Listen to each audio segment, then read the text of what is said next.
55 থেকে 60 বছর বয়সে তিনি কিভাবে ছাত্র দলের কর্মী হইল? আমি এখন বর্তমানে সেক্রেটারি আছি ছাত্র দলের। বিএনপির সকল ভোট নিয়ে যাচ্ছে জামাতে ইসলাম। ভাই আগে করতেম বিএনপি আনতাম, আমাতে ভোট দেবো ভাই, আমলিগ এবার নাই। জন্মের পর থেকে বিএনপি করেছে, তবে ভোট দিবে না বিএনপি কে। আমিও বিএনপি করি, কিন্তু বিএনপি করে ঠিক আছে, বিএনপিতে আমি ভোট দেবো না, কেন আমি জামাত ইসলামকে ভোট দেবো। কোনোভাবে যদি শেখ হাসিনা সরকার আবারও পুনরায় বাংলাদেশে ফিরে আসে, তাহলে আমি জানি শেখ হাসিনা বা আওয়ামী লীগ ক্ষমতা আসলে আমার মৃত্যু হইতে পারে, তবুও আমরা চাই এই বিএনপির হাত থেকে জাতিকে হেফাজতের জন্য আল্লাহ যেন শেখ হাসিনাকে আবার এই জাতির জন্য দেয়। এনসিপির নেতাকর্মীদের পদত্যাগ করার হিড়িক লেগেছে। এই 15 জন এখানে আজকে সবাই তাদের পদত্যাগপত্র জমা দিয়েছে, হয়তো সংখ্যাটি আরো বাড়বে। বিএনপির লিডার তারেক রহমানের জাতীয় পরিচয়পত্রই নেই। এটা তারেক রহমান বাংলাদেশের নাগরিকত্ব না থাকার পরেও সে নির্বাচন প্রক্রিয়ায় আসাটা এরা অযোগ্য। বর্তমানে দেশের মধ্যে চাঁদাবাজিগুলো কারা করছে? এই যে সমস্ত বিএনপির যুব দলের প্রলাপন করতেছে, পুরে চাঁদাবাজি, মাদক ব্যবসা, পরিবহন চাঁদাবাজি, কোটি কোটি টাকা প্রতিদিন উঠতেছে, প্রশাসন অ্যাকশন নিচ্ছে না, কেন নিচ্ছে না? এইভাবে যদি বিএনপির নেতাকর্মীরা বিএনপির বিরুদ্ধে কথা বলতে থাকে, তাহলে সাধারণ জনগণ কি বলবে? প্রমাণ করতে পারবেন বিএনপি এই চাঁদাবাজির সাথে জড়িত?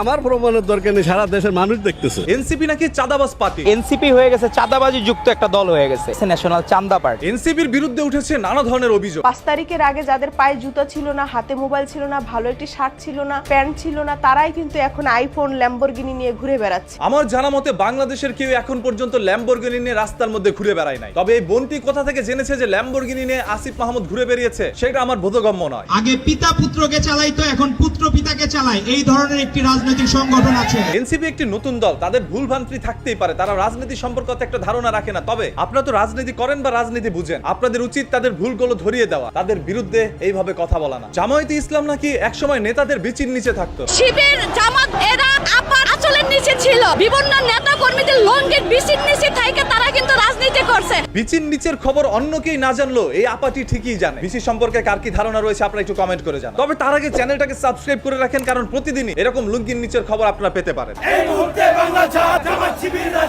এখন মনে হচ্ছে এই দেশে জামায়াত ইসলামী ছাড়া আর কেউ রাজাকার নয়। রাজাকার মানে জামায়াত ইসলামী। জামার শিবির রাজাকারের দলরা। জামায়াত ইসলাম বা হুজুররা মানুষের লিল্লা খেয়ে তারপরে বড় বড় কথা বলে। 500 টাকা 1000 টাকা যারা মানুষের ঘরে খায়া, লিল্লা খায়া, যারা বড় হইয়া বড় বড় কথা বলে, এদের কথা, এদের কোনো সেন্স কাজ করে বলে আমি মনে করি না। কাজে এই বাংলাদেশে মোল্লাতন্ত্র হয়েছে আর ধর্মের নামে ব্যবসা শুরু হয়েছে। আসলে কথাটা সত্য। তাদেরকে 500-1000 টাকা আপনারা দেন, এটা নিজেরাই স্বীকার করেছেন। সেই 500-1000 টাকা দিয়ে মহান আল্লাহ তাআলার হেদায়েতে তাদের সংসারটা খুব সুন্দর করে চলে যায়। তাদের কারো কাছে গিয়ে ভিক্ষা চাইতে হয় না, তারা কারো কাছে গিয়ে চাঁদাবাজিও করে না। তবে তাদেরকে এইভাবে অপমান করা আপনার ঠিক হয়নি। আগে খাইছে আওয়ামী লীগ, এখন ধরেন বিএনপি খায়। যেদিন হতে একটু বুঝতে শিখলাম, সেদিন থেকে দেশের মধ্যে আওয়ামী লীগ সরকারকে দেখলাম, যারা বারংবারই বলে গিয়েছিল জামায়াত ইসলাম মানেই হচ্ছে রাজাকার।